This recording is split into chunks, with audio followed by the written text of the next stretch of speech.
শীঘ্রই এটা শুরু করবেন। প্রতি 15 দিন অন্তর অন্তর অনলাইন ব্রিফিং করবেন, যার মাধ্যমে আমরা প্রবাসী ভাই বোনেরা আছে তারা জানতে পারবেন কোথায়, কখন, কবে, কিভাবে তারা ভোট দিতে পারবেন। এছাড়া আজকে নির্বাচন কমিশনে আমাদের আলোচনা হয়েছে যে বিষয়গুলো নিয়ে, সেটা নিয়ে জহিরুল ইসলাম মুসা বলবেন আপনাদের। জি, আপনারা ইতিমধ্যে জেনেছেন যে নির্বাচন কমিশন থেকে আমাদেরকে একটি চিঠি দেওয়া হয়েছিল। সেই চিঠিতে আমরা যে 22শে জুন যে আবেদন দাখিল করেছিলাম, সেই আবেদনের পরিপ্রেক্ষিতে তাদের কিছু পর্যবেক্ষণ ছিল। সেই পর্যবেক্ষণগুলোর আলোকে কিছু নতুন ডকুমেন্ট আজকে আমরা জমা দিয়েছি নির্বাচন কমিশনের কাছে।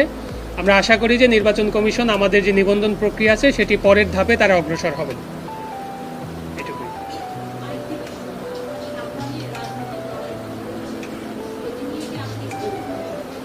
না দেখেন, ইসি তো কোনো রাজনৈতিক প্রতিষ্ঠান নয়, ইসি হচ্ছে একটি সাংবিধানিক প্রতিষ্ঠান। ইসির সাথে তো আমাদের রাজনৈতিক লড়াইটা না।